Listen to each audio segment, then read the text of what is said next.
चलिए आज हम बात करते हैं पोलैंड से जुड़ी एक खबर के बारे में। क्या कूटनीति केवल शक्तिशाली देशों की सुविधा का खेल है या भारत अब वैश्विक नियमों की नई परिभाषा लिख रहा है?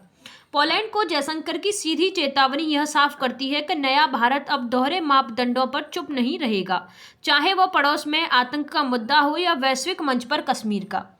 खबर देखें तो हमारे पड़ोस में आतंकवाद को बढ़ावा न दें, विदेशी मंत्री जयशंकर ने पोलैंड को चेतावनी दी है। जानिए पोलैंड की ओर से क्या कहा गया है। यानी कि हमारे जो विदेश मंत्री हैं एस जयशंकर, उन्होंने पोलैंड को सीधे तौर पर धमकी दी है कि हमारे पड़ोस में आतंकवाद को आप बढ़ावा न दें। विदेश मंत्री एस जयशंकर ने सोमवार को पोलैंड से आग्रह किया है कि वह भारतीय पड़ोस में आतंकवादी ढांचे को बढ़ावा देने में मदद न करें। यह टिप्पणी उन्होंने सोमवार को पोलैंड के उप प्रधानमंत्री रासोस्लाव सिकोरस्की के साथ द्विपक्षीय वार्ता के दौरान की। उप प्रधानमंत्री जी, आप हमारे क्षेत्र से अच्छी तरह परिचित हैं और सीमा पार आतंकवाद की दीर्घकालिक चुनौतियों से भली भांति वाकिफ हैं। पोलैंड को आतंकवाद की प्रति शून्य सहिष्णुता दिखानी चाहिए और अपने पड़ोस में आतंकवादी ढांचे को बढ़ावा देने में मदद नहीं करनी चाहिए। एस जयशंकर ने कुछ इस प्रकार कहा था। उनके अगर पूर्ण बयान को देखें तो एस जयशंकर ने पोलैंड को आतंकवाद पर चेतावनी दी और कश्मीर और रूस यूक्रेन युद्ध पर उनके रुख की आलोचना की। उन्होंने कहा कि भारत अब अपनी संप्रभुता के खिलाफ किसी भी दखल को बर्खास्त नहीं करेगा और आतंकवाद पर जीरो टॉलरेंस की नीति पर जोर देगा। उन्होंने जो वाक्य है वो पोलैंड के लिए कहा है। अब हम इस न्यूज़ को पॉइंट वाइज कवर करेंगे। तो सबसे पहले हम देखेंगे पोलैंड की ओर से क्या प्रतिक्रिया आई है। यानी कि पोलैंड ने इस पंक्ति पर एस जयशंकर की ने जो कहा है उस पर उसने क्या प्रतिक्रिया जताई है। तो विदेश मंत्री एस जयशंकर की चेतावनी के जवाब में पोलैंड के विदेश मंत्री रासोस्लाव सिकोरस्की ने सकारात्मक और सहमतिपूर्ण रुख अपनाया है। पोलैंड से आई हुई जो प्रतिक्रिया है उसकी बात करें तो आतंकवाद पर उन्होंने सहमति जताई है। सिकोरस्की ने स्पष्ट रूप से कहा कि पोलैंड पार राष्ट्रीय सीमा पार आतंकवाद का मुकाबला करने की आवश्यकता पर भारत के साथ पूरी तरह सहमत है। स्व अनुभव के अगर हवाले की बात करें तो उन्होंने साझा किया कि पोलैंड भी आतंकवाद का शिकार रहा है। उन्होंने हाल की एक घटना का जिक्र किया जिसमें पोलिश रेलवे लाइन को उड़ाने की कोशिश की गई थी, जिसे उन्होंने राज्य प्रायोजित आतंकवाद का उदाहरण बताया। अनुचित आलोचना पर रुख की बात करें तो भारत द्वारा रूस यूक्रेन युद्ध को लेकर पश्चिमी देशों की चुनिंदा आलोचना पर उठाए गए सवाल का समर्थन करते हुए सिकोरस्की ने माना कि भारत को निशाना बनाना अनुचित है। आर्थिक सहयोग की बात करें तो उन्होंने दोनों देशों के बीच व्यापारिक संबंधों को और मजबूत करने और टैरिफ जैसे मुद्दों पर भेदभाव को खत्म करने पर जोर भी दिया है। अब बात करें हम भारत और पोलैंड के जो संबंध हैं वो कैसे हैं। तो भारत और पोलैंड के बीच संबंध ऐतिहासिक रूप से मजबूत रहे हैं, जो 24 से 26 के दौरान एक नई ऊंचाई पर पहुंच गए हैं। वर्तमान में दोनों देशों के बीच जो संबंध हैं उनको देखें तो सबसे पहले देखेंगे रणनीतिक साझेदारी के बारे में, स्ट्रेटेजिक जो पार्टनरशिप है उसके बारे में। ऐतिहासिक इसके अगर दौरे की बात करें तो अगस्त 2024 में प्रधानमंत्री मोदी ने 45 वर्षों में किसी भारतीय पीएम की पहली पोलैंड यात्रा की। इस दौरान दोनों देशों ने अपनी संबंधों को रणनीतिक साझेदारी तक बढ़ाया था। एक्शन प्लान की बात करें 24 से 28 के बीच की, तो इस साझेदारी को लागू करने के लिए एक पंचवर्षीय एक्शन प्लान तैयार किया गया है जो रक्षा, व्यापार, ऊर्जा और तकनीकी जैसे क्षेत्रों पर केंद्रित है। राजनयिक अगर इन दोनों के जुड़ाव की बात करें तो जनवरी 2026 में पोलैंड के उप प्रधानमंत्री रादोस्लाव सिकोरस्की ने भारत का दौरा किया और विदेश मंत्री एस जयशंकर के साथ रणनीतिक साझेदारी की समीक्षा भी की। बात करें रणनीतिक, आर्थिक और व्यापारिक संबंधों की, तो इन दोनों के व्यापार में वृद्धि हुई है। जैसे पोलैंड मध्य पूर्वी यूरोप में भारत का सबसे बड़ा व्यापारिक और निवेश भागीदार है। पिछले दशकों की पिछले दशकों में द्विपक्षीय व्यापार में लगभग 200% की वृद्धि हुई है, जो अब लगभग $7 बिलियन के स्तर पर है। निर्यात की बात करें दोनों के बीच की, तो अप्रैल से नवंबर 2025 के दौरान पोलैंड को भारत का निर्यात 7.6% बढ़कर $1.82 बिलियन हो गया है। मुख्य निर्यात वस्तुओं में सूती कपड़े, दवाएं और बिजली की मशीनरी शामिल है। रक्षा और सुरक्षा सहयोगों की बात करें तो दोनों देश रक्षा उत्पादन, खनन और स्वच्छ तकनीकी जैसे क्षेत्रों में सहयोग बढ़ाने पर सहमत हुए हैं। भारत ने पोलैंड से सीमा पार आतंकवाद के प्रति जीरो टॉलरेंस अपनाने और आतंकवाद के बुनियादी ढांचे को बढ़ावा न देने का आग्रह किया है। मानवीय और सहयोग सांस्कृतिक जुड़ाव की बात करें तो ऑपरेशन इन दोनों के बीच जो गंगा है, ऑपरेशन गंगा, उसकी बात करें तो 2022 में यूक्रेन युद्ध के दौरान भारतीय छात्रों को निकालने में पोलैंड की मदद को भारत ने सराहा है। मैं दोबारा बोलूं इसको। 2022 में यूक्रेन युद्ध के दौरान भारतीय छात्रों को निकालने में पोलैंड की मदद को भारत ने सराहा है। इसी बीच अगर हम इन दोनों के ऐतिहासिक संबंधों को देखें तो द्वितीय विश्व युद्ध के दौरान जामनगर के महाराजा और कोल्हापुर के शाही परिवार द्वारा पोलिश शरणार्थियों को दी गई शरण दोनों देशों के बीच एक भावनात्मक सेतु का काम करती है। भारतीय समुदाय की बात करें तो जो पोलैंड है उसमें लगभग 25,000 भारतीय रहते हैं, जिनमें 5,000 के करीब छात्र ही हैं। इन दोनों की जो भविष्य की संभावनाएं हैं उनकी बात करें तो ईयू के साथ सेतु। भारत को उम्मीद है कि पोलैंड यूरोपीय संघ के साथ भारत के मुक्त व्यापार समझौते और अन्य रणनीतिक संबंधों को मजबूत करने में महत्वपूर्ण भूमिका निभाएगा। दोनों पक्ष सामाजिक सुरक्षा समझौते को जल्द लागू करने पर काम कर रहे हैं, जिससे दोनों देशों के नागरिकों को लाभ होगा। आतंकवाद के खिलाफ वैश्विक रुख की बात करें तो 2026 में अधिक सख्त तकनीकी रूप से उन्नत और सहयोगात्मक दिशा में बढ़ रहा है। आतंकवाद के खिलाफ वैश्विक जो रुख है वो काफ़ी सहयोगात्मक दिशा में बढ़ रहा है। जैसे भारत के जीरो टॉलरेंस नीति, विदेश मंत्री एस जयशंकर ने जनवरी 2026 में स्पेन और पोलैंड जैसे देशों के साथ बातचीत में इस बात पर जोर दिया कि दुनिया को आतंकवाद के प्रति शून्य सहिष्णुता अपनानी चाहिए और भारत का रुख स्पष्ट है कि आतंकवाद के पीड़ितों और अपराधियों को एक समान नहीं देखा जा सकता। संयुक्त राष्ट्र की 9वीं समीक्षा की बात करें तो संयुक्त राष्ट्र महासभा मध्य 2026 में अपनी वैश्विक आतंकवाद रोधी रणनीति को 9वीं समीक्षा आयोजित करने जा रही है। यह रणनीति की 20वीं वर्षगांठ होगी, जिसका उद्देश्य अंतर्राष्ट्रीय सहयोग को और मजबूत करना है।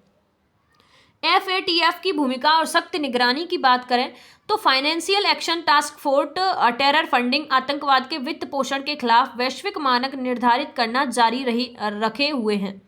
26 में म्यांमार जैसे देशों पर सख्त जवाबी कार्रवाई का विचार किया जा रहा है। यदि वे रणनीतिक कमियों को दूर नहीं करते तो वर्तमान में उत्तर कोरिया, ईरान और म्यांमार ब्लैक लिस्ट में बने हुए हैं। बात करें तकनीकी चुनौतियों से मुकाबले के बारे में तो आतंकवाद विरोधी प्रयासों में अब आर्टिफिशियल इंटेलिजेंसी और ड्रोन जैसी नई तकनीकों के दुरुपयोग पर ध्यान केंद्रित किया जा रहा है। भारत फरवरी 2026 में नई दिल्ली में AI इम्पैक्ट समिट की मेजबानी करेगा, जिसमें सुरक्षा और AI के नैतिक सही उपयोग पर चर्चा होगी। टुकड़ों में बटे हुए खतरे की बात करें तो 26 के रुझान बताते हैं कि बड़े संगठित हमलों के बजाय अब स्थानीय विद्रोह और छोटे हथियारों या व्यावसायिक ड्रोन का उपयोग करने वाले छोटे समूहों का खतरा बढ़ गया है, जो वैश्विक सुरक्षा प्रणालियों के लिए एक नई चुनौती है। द्विपक्षीय और क्षेत्रीय सहयोग की बात करें तो 26 को भारत और आसियान के बीच समुद्री सहयोग वर्ष के रूप में मनाया जाएगा, जिसका एक उद्देश्य समुद्री सुरक्षा और आतंकवाद के खिलाफ एकजुट होना है। बात करें कश्मीर मुद्दे और भारत के आधिकारिक रुख के बारे में तो कश्मीर मुद्दा भारत और पाकिस्तान के बीच एक लंबे समय से चला आ रहा क्षेत्रीय विवाद है। इस मुद्दे पर भारत का आधिकारिक रुख और हाल के घटनाक्रम देखें तो जैसे भारत के रुख की बात करें तो अभिन्न अंग, भारत का दृढ़ रुख है कि जम्मू कश्मीर और लद्दाख का पूरा क्षेत्र भारत का एक अभिन्न और अविभाज्य अंग है। द्विपक्षीय मामले की बात करें तो भारत लगातार कहता रहा है कि कश्मीर से जुड़ा कोई भी मुद्दा केवल भारत और पाकिस्तान के बीच द्विपक्षीय तरीके से सुलझाया जाएगा और इसमें किसी तीसरी पक्ष जैसे संयुक्त राष्ट्र या कोई अन्य देश की कोई भूमिका नहीं होगी। पॉक खाली करने की मांग की बात करें पीओ की, तो भारत की यह मांग भी है कि पाकिस्तान अवैध रूप से कब्जा किए गए कश्मीर पीओ के पाक ऑक्युपाइड कश्मीर को खाली करे, क्योंकि यह क्षेत्र भी कानूनी रूप से भारत का हिस्सा है। आतंकवाद के मुख्य बाधा की बात करें तो यह भारत का मानना है कि पाकिस्तान प्रायोजित सीमा पार आतंकवाद, क्रॉस बॉर्डर टेररिज्म राजनीतिक संवाद और शांतिपूर्ण समाधान की दिशा में मुख्य बाधा है। हाल के जो घटनाक्रम है उनकी बात करें तो अनुच्छेद 370 का निरस्त होना। अगस्त 2019 में भारत सरकार ने संविधान के अनुच्छेद 370 को हटा दिया, जिसने जम्मू और कश्मीर की विशेष स्थिति को समाप्त कर दिया और राज्य को 2 केंद्र शासित प्रदेशों जम्मू कश्मीर और लद्दाख में पुनर्गठित किया। पोलैंड के साथ राजनयिक जो तनाव है उसकी बात करें तो जनवरी 2026 हाल ही में भारत ने पोलैंड के उस संयुक्त बयान पर कड़ी आपत्ति जताई जिसमें अक्टूबर 2025 में पोलैंड के विदेश मंत्री की पाकिस्तान यात्रा के बाद कश्मीर का उल्लेख किया गया था। विदेश मंत्री एस जयशंकर ने पोलैंड को स्पष्ट संदेश दिया कि वे भारत के पड़ोस में आतंकवादी बुनियादी ढांचे को बढ़ावा देने में मदद न करें। संयुक्त राष्ट्र के में बहस की बात करें तो संयुक्त राष्ट्र महासभा में भी यह मुद्दा उठा, जहां पाकिस्तान ने दावा किया कि कश्मीर एक विवादित क्षेत्र है, तो भारत ने इसका कड़ा जवाब देते हुए पाकिस्तान के दावों को खारिज कर दिया और अपनी स्थिति दोहराई। 2025 में संघर्ष की बात करें, मई 2025 में कश्मीर में एक आतंकवादी हमले के बाद भारत और पाकिस्तान के बीच कई वर्षों की सबसे भीषण लड़ाई देखी गई, जिसके बाद अमेरिका की मध्यस्थता से संघर्ष विराम हुआ।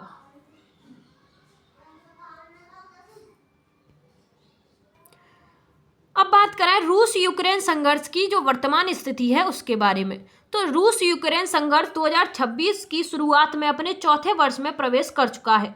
वर्तमान स्थिति और भारत के इस पर रुख की बात करें तो इसकी जो वर्तमान स्थिति है उसमें ऊर्जा और संकट हमले बरकरार हैं। 2026 में रूस ने यूक्रेन के बिजली ग्रिड और बुनियादी ढांचे पर मिसाइल और ड्रोन हमले तेज कर दिए हैं। इसके परिणाम स्वरूप कीव के लगभग 60% हिस्से में बिजली नहीं है और कड़ाके की ठंड के बीच हजारों इमारतों में हीटिंग की सुविधा ठप हो गई है। हताहतों की संख्या की बात करें तो एक हालिया रिपोर्ट्स के अनुसार युद्ध की शुरुआत से अब तक रूसी सेना को लगभग 11 लाख और यूक्रेन सेना को 4 लाख मृत और घायल का नुकसान हुआ है। शांति प्रयासों की बात करें तो यूक्रेन के राष्ट्रपति जेलेंस्की ने जनवरी 2026 में शांति वार्ता और सुरक्षा गारंटी के लिए वैश्विक नेताओं से मुलाकात जारी रखी। अमेरिका ट्रंप प्रशासन द्वारा युद्ध रोकने के प्रयास जारी हैं, लेकिन अभी तक कोई सफलता नहीं मिल पाई है। इस पे अगर भारत के रुख की बात करें इनके युद्ध पर, तो संवाद और कूटनीति। भारत लगातार यह कहता रहा है कि युद्ध का समाधान युद्ध के मैदान में नहीं बल्कि संवाद और कूटनीति के माध्यम से निकाला जाना चाहिए। चुनिंदा आलोचक के जो विरोध हैं उनकी बात करें तो विदेश मंत्री एस जयशंकर ने 19 जनवरी 2026 को पोलैंड के विदेश मंत्री के साथ बैठक में स्पष्ट किया है कि भारत के खिलाफ रूस से व्यापार या तेल आयात को लेकर की जाने वाली आलोचना अनुचित और अन्यायपूर्ण है। संतुलित दृष्टिकोण की बात करें तो भारत ने यूक्रेन की संप्रभुता और क्षेत्रीय अखंडता के प्रति सम्मान व्यक्त किया है, लेकिन रूस की निंदा करने या उस पर पश्चिमी प्रतिबंधों में शामिल होने से इनकार किया है। मध्यस्थता के रूप में भूमिका की बात करें तो यूक्रेन और रूस दोनों ने संकेत दिए हैं कि भारत अपनी संतुलित कूटनीति के कारण इस जंग को खत्म कराने में महत्वपूर्ण भूमिका निभा सकता है। कूटनीति और दोहरे मापदंड की बात करें तो कूटनीति में दोहरे मापदंड का मुद्दा वर्तमान अंतर्राष्ट्रीय राजनीति विशेषकर 24 से 26 के बीच एक प्रमुख बहस का केंद्र रहा है। भारत के विदेश मंत्री एस जयशंकर ने वैश्विक मंचों पर पश्चिमी देशों की इस रवैये को बार बार उजागर किया है। जैसे जयशंकर के यूरोप पर प्रभाव की बात करें प्रहार की, तो एस जयशंकर का प्रसिद्ध बयान जो 26 में भी प्रासंगिक है कि कूटनीति के दोहरे मापदंड को परिभाषित करता है, जैसे कि यूरोप को इस मानसिकता से बाहर निकालना होगा कि उसकी समस्या दुनिया की समस्या है, लेकिन दुनिया की समस्या यूरोप की नहीं है। रूस यूक्रेन युद्ध और तेल आयात की बात करें तो पश्चिमी देशों का इस पर रुख क्या है? तो रूस और प्रतिबंध लगाने के बाद अमेरिका और यूरोपीय देशों ने भारत की आलोचना की कि वह रूस से रियायती जो दर है उन पर कच्चा तेल खरीद रहा है। इस पर अगर भारत के जवाब की बात करें इस मुद्दे पर, तो भारत ने तर्क दिया है कि यूरोप खुद रूस से गैस और तेल का आयात जारी रखे हुए है, जबकि वह भारत को ऐसा करने से मना कर रहा है। जयशंकर ने इसे चुनिंदा और अनुचित आलोचना करार दिया। विदेश मंत्री जो है इस पर काफी जो है वो भड़के हुए हैं। आतंकवाद पर दोहरे रवैये की बात करें तो मुद्दे की जो जड़ है उसकी बात करें तो भारत का मानना है कि पश्चिमी देश उस आतंकवाद पर तो तुरंत प्रतिक्रिया देते हैं जो उन्हें प्रभावित करता है, जैसे 19 से 11 पेरिस हमले। लेकिन जब भारत सीमा पर आतंकवाद जैसे पाकिस्तानी समर्थित का मुद्दा उठता है तो वे उसे अक्सर द्विपक्षीय विवाद कहकर टाल देते हैं। इस पर अगर पोलैंड के विवाद की बात करें 2026 में जो है, तो जयशंकर ने पोलैंड को हाल ही में चेतावनी दी है कि वे भारत के पड़ोस में आतंकवाद को बढ़ावा देने वाले देशों जैसे कि पाकिस्तान के साथ संयुक्त बयानों में कश्मीर जैसे मुद्दों को शामिल न करें। यह कूटनीतिक दोहरेपन का एक उदाहरण है, जहां एक देश स्वयं को लोकतंत्र का रक्षक कहता है लेकिन आतंकवाद के प्रयोजक के साथ खड़ा दिखता है। मानवाधिकार और संप्रभुता की बात करें तो अक्सर पश्चिमी देश अन्य देशों में मानवाधिकारों के उल्लंघन पर रिपोर्ट जारी करते हैं, लेकिन अपने स्वयं के देशों में होने वाली नक्सलवाद या शरणार्थी संगठन की हिंसा पर चुप रहते हैं। भारत ने इसे मूल्य आधारित राजनीति के बजाय स्वार्थ आधारित राजनीति कहा है। ग्लोबल साउथ की आवाज की बात करें तो भारत अब ग्लोबल साउथ विकसित और विकासशील और गरीबी देशों की आवाज बनकर उभरा है। 2026 में भारत का रुख यह है कि अंतर्राष्ट्रीय नियम सभी के लिए समान होने चाहिए, न कि केवल शक्तिशाली देशों की सुविधा के अनुसार। कूटनीति के इस दोहरे मापदंड का विरोध करके भारत एक बहुध्रुवीय विश्व की वकालत कर रहा है, जहां किसी एक देश या ब्लॉक की मनमानी न चले। अब हम बात करें यूरोपीय संघ के साथ भारत के जो संबंध हैं उनके बारे में, तो मुक्त व्यापार समझौते की जो प्रगति है उसकी बात करें तो 2026 का जो लक्ष्य है वो क्या है उनका, तो भारत और यूरोपीय संघ के बीच मुक्त व्यापार समझौते पर बातचीत अंतिम चरण में है। दोनों पक्षों ने 2026 के अंत तक इस पर हस्ताक्षर करने का भी लक्ष्य रखा है। इसी के बीच अगर इनकी चुनौतियों की बात करें तो टैरिफ कम करने, डिजिटल व्यापार के नियमों, डेयरी कृषि उत्पादों जैसे संवेदनशील मुद्दों पर भी अभी भी चर्चा जारी है। इसी के बीच इनके अगर लाभ की बात करें तो इस समझौते से भारत और यूरोपीय संघ के बीच द्विपक्षीय व्यापार जो वर्तमान में लगभग 120 बिलियन यूरो से अधिक है के दोगुने होने की उम्मीद है। राजनीतिक और रक्षा सहयोग की बात करें तो सुरक्षा वार्ता इसी में बात करें 2026 तो जनवरी 2026 में भारत और यूरोपीय संघ ने ब्रुसेल्स में सुरक्षा और रक्षा परामर्श का दूसरा दौर आयोजित किया। इसमें समुद्री सुरक्षा, साइबर रक्षा और आतंकवाद विरोधी सहयोग पर ध्यान केंद्रित किया गया है। वहीं बात करें हिंद प्रशांत क्षेत्र की बारे में तो ईयू ने भारत को हिंद प्रशांत क्षेत्र में अपना प्रमुख साझेदार माना है और दोनों पक्ष दक्षिण चीन सागर में नेविगेशन की स्वतंत्रता और अंतर्राष्ट्रीय कानून का पालन करने पर सहमत हैं।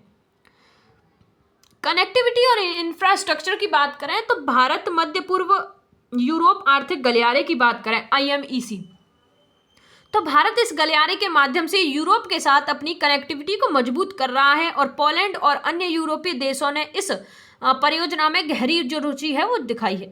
ग्लोबल गेटवे की बात करें तो यूरोपीय संघ भारत के साथ स्थायी ऊर्जा, परिवहन और डिजिटल इंफ्रास्ट्रक्चर परियोजनाओं में निवेश बढ़ा रहा है। ऊर्जा और जलवायु परिवर्तन की बात करें तो दोनों पक्ष पेरिस समझौते के लक्ष्यों को पूरा करने के लिए मिलकर काम कर रहे हैं। ग्रीन हाइड्रोजन और ऊर्जा के क्षेत्र में यूरोपीय तकनीक और भारतीय उत्पादन क्षमता के बीच तालमेल बिठाया जा रहा है। बात करें पोलैंड की भूमिका के बारे में तो पोलैंड यूरोपीय संघ के भीतर एक उभरती हुई शक्ति है, जैसा कि विदेश मंत्री जयशंकर ने जनवरी 2026 में कहा कि पोलैंड के साथ भारत के मजबूत संबंध यूरोपीय संघ के साथ भारत के समग्र सहयोग को और गहरा करने में मदद करेंगे। अब हम बात करें विशाल प्रवासी भारतीयों के बारे में। तो अगर पोलैंड में भारतीय समुदाय की जो स्थिति है उसकी बात करें तो उनकी संख्या में वृद्धि हुई है। जैसे कि पोलैंड में भारतीय समुदाय की जो संख्या है वो तेजी से बढ़कर लगभग 25 से 30 हजार के बीच पहुंच गई है। इसमें आईटी पेशेवर, व्यवसायी और छात्र शामिल हैं। इसी में भारतीय जो छात्र हैं उनकी बात करें तो भारतीय जो छात्र हैं, जैसे कि पोलैंड भारतीय छात्रों के लिए एक प्रमुख शिक्षा केंद्र बनकर उभरा है। वर्तमान में लगभग 5,000 से अधिक भारतीय छात्र पोलैंड के विभिन्न विश्वविद्यालयों जैसे कि चिकित्सालय, इंजीनियरिंग और प्रबंधन की पढ़ाई कर रही हैं। इसी बीच आर्थिक योगदान की बात करें तो पोलैंड में भारतीय उद्यमियों ने लगभग $3 बिलियन का निवेश किया है, जिससे वहां के स्थानीय युवाओं को रोजगार मिला है और पोलिश जो अर्थव्यवस्था है उसको मजबूती मिली है। ऑपरेशन गंगा और भावनात्मक जो प्रभाव हैं उनकी बात करें तो 2022 की घटना, यूक्रेन युद्ध के दौरान पोलैंड ने जिस तरह से हजारों भारतीय छात्रों को सुरक्षित निकालने में मदद की, उसने दोनों देशों के बीच जनता के स्तर पर संबंधों को बहुत मजबूत किया है। कृतज्ञता की बात करें तो प्रधानमंत्री मोदी ने अपनी 2024 की यात्रा के दौरान इस मानवीय सहायता के लिए पोलैंड का आभार व्यक्त किया था, जिसकी गूंज 2026 की कूटनीतिक बैठकों में भी सुनाई देती है। सामाजिक सुरक्षा समझौतों की बात करें तो इनका महत्व का है वार्ता का। तो भारत और पोलैंड वर्तमान में एक सामाजिक सुरक्षा समझौते पर हस्ताक्षर करने के लिए अंतिम चरण पर हैं। इसके लाभ की बात करें तो इस समझौते से पोलैंड में काम करने वाले भारतीय पेशेवरों को दोहरा सामाजिक सुरक्षा जो योगदान है उन्हें देने से छूट मिलेगी, जिससे उनके लिए वहां काम करना और आसान हो जाएगा। सांस्कृतिक प्रभाव की बात करें तो योग और आयुर्वेद, वहीं ऐतिहासिक जुड़ाव की, तो पोलैंड में योग, आयुर्वेद और भारतीय व्यंजनों की लोकप्रियता चरम पर है। वार्शो और क्रोको जैसे शहरों में भारतीय संस्कृति के प्रति गहरा झुकाव देखा गया है। द्वितीय विश्व युद्ध के दौरान पोलिश शरणार्थियों को भारत में दी गई शरण की कहानियां आज भी भारतीय प्रवासियों के प्रति पोलिश समाज में सम्मान पैदा करती हैं। प्रवासियों के लिए जो चुनौती है उनकी बात करें तो वीजा और वर्क परमिट और सुरक्षा के बारे में, तो 2026 में भारतीय प्रवासियों के लिए वीजा प्रक्रिया को सरल बनाना एक मुख्य मांग रही है। विदेश मंत्री जयशंकर ने पोलैंड के साथ बातचीत में भारतीय समुदाय की रक्षा और उनके हितों की रक्षा को हमेशा प्राथमिकता दी है। बात करें ऊर्जा, सुरक्षा और तकनीकी जो है उसके बारे में, तो कोयला और खनन में सहयोग, तकनीकी साझेदारी, स्वच्छ कोयला जो तकनीक है उसके बारे में, तो पोलैंड के पास कोयला खनन की उन्नत तकनीक और गहरी खदानों के प्रबंधन का विशाल अनुभव है। भारत अपनी ऊर्जा जरूरतों के लिए अभी भी कोयले पर निर्भर है, इसलिए पोलैंड की कंपनियां भारतीय खदानों को अधिक सुरक्षित और कुशल बनाने में मदद कर रही हैं। दोनों देश क्लीन कोल टेक्नोलॉजी पर काम कर रहे हैं ताकि कोयले के जलने से होने वाले कार्बन उत्सर्जन को कम किया जा सके। बात करें हरित ऊर्जा की ओर कदम की, तो जैसे ग्रीन हाइड्रोजन और सौर और पवन ऊर्जा की, तो भारत ने अपनी राष्ट्रीय हरित हाइड्रोजन मिशन के तहत पोलैंड के साथ सहयोग की संभावनाओं पर चर्चा की है। जनवरी 2026 की बैठकों में हरित हाइड्रोजन के उत्पादन और भंडारण के लिए संयुक्त शोध पर सहमति बनी है। वहीं पोलैंड की कंपनियां भारत के नवीकरण ऊर्जा बाजार में निवेश कर रही हैं, जबकि भारत अपनी सौर पैनल निर्माण क्षमता का लाभ पोलैंड को दे रहा है। परमाणु ऊर्जा की बात करें, जिसमें कि पोलैंड अपनी ऊर्जा निर्भरता को रूस से हटाने के लिए परमाणु ऊर्जा कार्यक्रम विकसित कर रहा है। इस क्षेत्र में भारत और पोलैंड के बीच अनुभवों और सुरक्षा मानकों का साझा करने को लेकर बातचीत चल रही है। जलवायु लक्ष्यों की प्रति साझा प्रतिबद्धता की बात करें तो नेट जीरो और इलेक्ट्रॉनिक वाहन की, तो भारत का जो लक्ष्य है वो 2070 तक और पोलैंड को यूरोपीय संघ के सदस्य के रूप में 2050 तक नेट जीरो हासिल करना है। वहीं दोनों देशों के बीच ईवी बैटरी निर्माण और चार्जिंग इंफ्रास्ट्रक्चर के विकास के लिए तकनीकी आदान प्रदान बढ़ाने पर जोर दिया गया है। बात करें ऊर्जा सुरक्षा और भू राजनीति के बारे में, तो यूक्रेन युद्ध के कारण ऊर्जा संकट ने दोनों देशों को वैकल्पिक और विश्वसनीय ऊर्जा स्रोत की तलाश करने के लिए प्रेरित किया है। भारत के ऊर्जा आयात और पोलैंड के ऊर्जा विविधीकरण के प्रयासों ने उन्हें एक दूसरे का रणनीतिक भागीदार बना दिया है। रसद और कनेक्टिविटी की बात करें तो भारत पोलैंड कनेक्टिविटी से जुड़े कुछ मुख्य बिंदु हैं, जैसे पोलैंड यूरोप का प्रवेश द्वार। पोलैंड अपनी आधुनिक राजमार्गों, रेल नेटवर्क, हवाई अड्डों के साथ भारत के लिए मध्य और पूर्वी यूरोप में एक महत्वपूर्ण प्रवेश द्वार प्रदान करता है। डास्क का बंदरगाह यूरोप और एशिया, जिसमें भारत भी शामिल है, के बीच एक महत्वपूर्ण समुद्री लिंक प्रदान करता है। वहीं बात करें हवाई संपर्क की, मल्टी मॉडल लॉजिस्टिक कॉरिडोर की और निवेश और बुनियादी ढांचे की, तो दोनों नेताओं ने सीधी उड़ान सेवाओं के महत्व को स्वीकार किया और भारत और पोलैंड के बीच सीधी उड़ानें शुरू करने से संपर्क की काफ़ी बढ़ावा मिला है। वही बात करें, पोलैंड और मल्टी मॉडल लॉजिस्टिक्स और कॉरिडोर विकसित कर रहा है, जो सड़क, रेल और हवाई परिवहन को एकीकृत करता है, जिससे आपूर्ति श्रृंखला लचीली और कुशल बनेगी। वहीं भारतीय कंपनियां पोलैंड में विभिन्न क्षेत्रों जैसे आईडी और फार्मास्यूटिकल्स में निवेश कर रही हैं, जो बेहतर कनेक्टिविटी से लाभान्वित हो रही है। भारत ने पॉलिश कंपनियों को अपने मेगा फूड पार्क, जल उपचार और शहरी बुनियादी ढांचे परियोजना में भाग लेने के लिए आमंत्रित किया है। भारत मध्य पूर्व आर्थिक गलियारे की बात करें तो भारत मध्य पूर्व यूरोप आर्थिक गलियारा एक परिवर्तनकारी कनेक्टिविटी पहल है। इसका उद्देश्य भारत मध्य पूर्व और यूरोप को एकीकृत रेल और शिपिंग नेटवर्क के माध्यम से जोड़ना है। IMEC का लक्ष्य मौजूदा स्वेज नहर की तुलना में व्यापार को 40% तेज और रसद लागत को 30% तक कम करना है। यह परियोजना चीन की बेल्ट एंड रोड इनिशिएटिव का एक व्यवहार्य और पारदर्शी विकल्प है, जो खुले और नियम आधारित संपर्क का समर्थन करती है।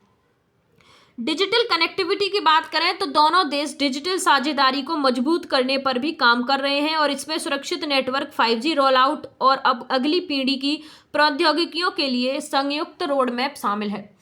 रसद और कनेक्टिविटी में यह सहयोग न केवल द्विपक्षीय व्यापार को बढ़ावा दे रहा है, बल्कि भारत की वैश्विक आपूर्ति श्रृंखला में एक प्रमुख चालक के रूप में स्थिति को भी मजबूत कर रहा है। बात करें मिडिल ईस्ट के तनाव के बारे में तो मिडिल ईस्ट का जो तनाव है 2026 की शुरुआत में वैश्विक सुरक्षा और अर्थव्यवस्था के बीच एक गंभीर चिंता बना हुआ है। जैसे क्षेत्रीय स्थिरता और संघर्ष की बात करें, इजराइल, हमास और लेबनान की, तो संघर्षों के बाद भी सीमावर्ती क्षेत्रों में तनाव बना हुआ है। हालांकि कई बार संघर्ष विराम के प्रयास हुए हैं, लेकिन छिटपुट हिंसा जारी है। ईरान और प्रॉक्सी समूह की बात करें तो लाल सागर और ओमान की खाड़ी में जहाज़ों पर होने वाले हमलों ने वैश्विक समुद्री मार्गों को प्रभावित किया और ईरान समर्थित समूहों और इजरायल के बीच छाया युद्ध 2026 में भी जारी है। वैश्विक रसद और व्यापार पर प्रभाव की बात करें तो लाल सागर संकट और स्वेज नहर। लाल सागर मार्ग पर असुरक्षा के कारण मालवाहक जहाज़ों को अफ्रीका के केप ऑफ गुड होप से होकर गुजरना पड़ रहा है। इससे भारत और पोलैंड के बीच व्यापारिक शिपमेंट की लगभग 30% से 50% बढ़ गई है। स्वेज नहर के माध्यम से होने वाले व्यापार में गिरावट आई है, जिसका सीधा असर भारत के निर्यात और यूरोप की आपूर्ति श्रृंखला पर पड़ रहा है। ऊर्जा सुरक्षा और तेल की कीमतों की बात करें तो मध्य पूर्व में तनाव के कारण कच्चे तेल की कीमतों में अस्थिरता बनी हुई है। भारत अपनी तेल जरूरतों का एक बड़ा हिस्सा इसी भी क्षेत्र से पूरा करता है, इसलिए यहाँ की कोई भी बड़ी हलचल भारत के राजकोषीय घाटे को प्रभावित करती है। भारत के अगर रुख की बात करें तो संतुलित कूटनीति और IMEC प्रोजेक्ट। भारत ने हमेशा 2 स्टेट सॉल्यूशंस का समर्थन किया है और शांति की अपील की है। भारत मध्य पूर्व यूरोप आर्थिक गलियारा IMEC इस तनाव के कारण धीमा पड़ा है, जिसे भारत और यूरोपीय देश फिर से पटरी पर लाने की कोशिश कर रहे हैं। भारत पोलैंड वार्ताओं के अगर महत्व की बात करें तो विदेश मंत्री एस जयशंकर और पोलिश नेतृत्व के बीच बैठकों में इस बात पर चर्चा हुई है कि मध्य पूर्व का तनाव कैसे यूक्रेन युद्ध के साथ मिलकर वैश्विक खाद्य और ऊर्जा सुरक्षा को खतरे में डाल रहा है। दोनों देश इस बात पर सहमत हैं कि किस क्षेत्र में स्थिरता बहाल करना पूरी दुनिया के हित में है। अब हमारा लास्ट पॉइंट है, इसे बात करें तो आर्टिफिशियल इंटेलिजेंसी और साइबर सुरक्षा के बारे में। साइबर सुरक्षा और हाइब्रिड खतरे की बात करें तो साझा चुनौतियां, सहयोग का ढांचा की बात करें तो पोलैंड और भारत दोनों ही राज्य प्रायोजित साइबर हमलों और हाइब्रिड युद्ध जैसे दुष्प्रचार और बुनियादी ढांचे पर डिजिटल हमले का सामना कर रहे हैं। दोनों देशों ने 26 से 28 के लिए एक संयुक्त साइबर सुरक्षा रोडमैप पर चर्चा की है, जिसके तहत महत्वपूर्ण सूचना बुनियादी ढांचे की सुरक्षा के लिए जानकारी साझा की जाएगी। वहीं अगर हम बात करें ढांचे सहयोग के जो ढांचा है उसके बारे में, तो दोनों देशों ने 26 से 28 के लिए एक संयुक्त रोडमैप शुरू किया है, जो कि काफ़ी यूजफुल होने वाला है। AI के अगर जिम्मेदार उपयोग की बात करें तो AI इम्पैक्ट समिट और रक्षा में AI। भारत फरवरी 2026 में नई दिल्ली में एक वैश्विक AI शिखर सम्मेलन की मेजबानी कर रहा है, जिसमें पोलैंड की तकनीकी विशेषज्ञों को आमंत्रित किया गया है। इसका उद्देश्य AI के नैतिक उपयोग और सुरक्षा मानकों को तय करना है। दोनों देश रक्षा उपकरणों और निगरानी प्रणालियों में AI के एकीकरण के लिए तकनीकी आदान प्रदान बढ़ाने पर सहमत हुए हैं। उभरती प्रौद्योगिकियों पर अगर ध्यान की बात करें तो भारत और पोलैंड क्वांटम कंप्यूटिंग और सेमीकंडक्टर सप्लाई चेन में एक दूसरे की मदद कर रहे हैं। पोलैंड की सॉफ्टवेयर विशेषज्ञता और भारत का विशाल डेटा पुल एक दूसरे के पूरक हैं। कूटनीति और तकनीकी संप्रभुता की बात करें तो विदेश मंत्री एस जयशंकर ने जोर दिया है कि डिजिटल युग में तकनीकी संप्रभुता महत्वपूर्ण है। दोनों देश इस बात पर सहमत हैं कि साइबर स्पेस सुरक्षित, खुला और नियम आधारित होना चाहिए। अगर अब हम बात करें इस खबर के निष्कर्ष के बारे में, तो 2026 में भारत और पोलैंड के संबंध केवल व्यापार और निवेश तक सीमित नहीं है, बल्कि यह एक गहरी रणनीतिक साझेदारी में बदल चुके हैं। विदेश मंत्री एस जयशंकर का जो कड़ा रुख है, यह दर्शाता है कि भारत अपने राष्ट्रीय हितों और क्षेत्रीय सुरक्षा से कोई समझौता नहीं करेगा।